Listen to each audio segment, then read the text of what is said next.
Erik Ten Hag. FTV Claude, I'm going to ask you the same question that I asked. It's time to go! It has been coming, and let's be honest, we've been discussing this for weeks, if not months now.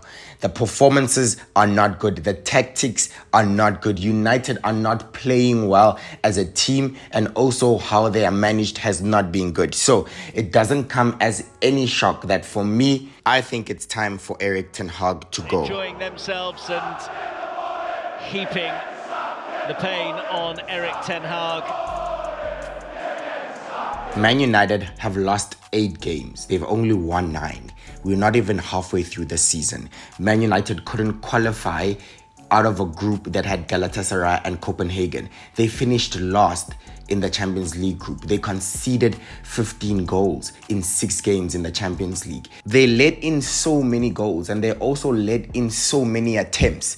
And that's also down to management. It's down to how the team is set up. It's down to the players that are picked, and it's also down to tactics. And that's the complete responsibility of the coach. And it's as simple as that. We have got to a time where we cannot avoid it. I think we are now at a time where we cannot make any more excuses for the coach. Yes, you can say the club isn't run properly from the top down. There's an injury crisis. The signings are not gelling well together. I mean, we cannot blame the Glazers for what we see on 90 minutes on the pitch. I feel like there's a sort of limitation that we can put the responsibility on the Glazers for that. This is a guy that said he wanted Anthony. The board gave him 100 million. He went to go buy Anthony. This is a guy that said he wanted Rasmus Haaland. The board gave him 70 million to go buy Rasmus Haaland. 70 million on Casemiro, a player really past his prime and aging, and he was never gonna hit the peak that he hit at Real Madrid. 65 million on Mason Mount. Yes, he's been injured, so maybe a little bit unfair, but these are the examples of signings that he's made. Now, falling out with Cristiano Ronaldo, falling out with Jadon Sancho, falling out with Varane. That's completely down to man management, player management. What's his ability with dealing with big egos, superstars? He never had to deal with that before, and clearly he's had some issues. And I think all of that, for me, it would be better for him to actually leave now, because I think things are going to be worse.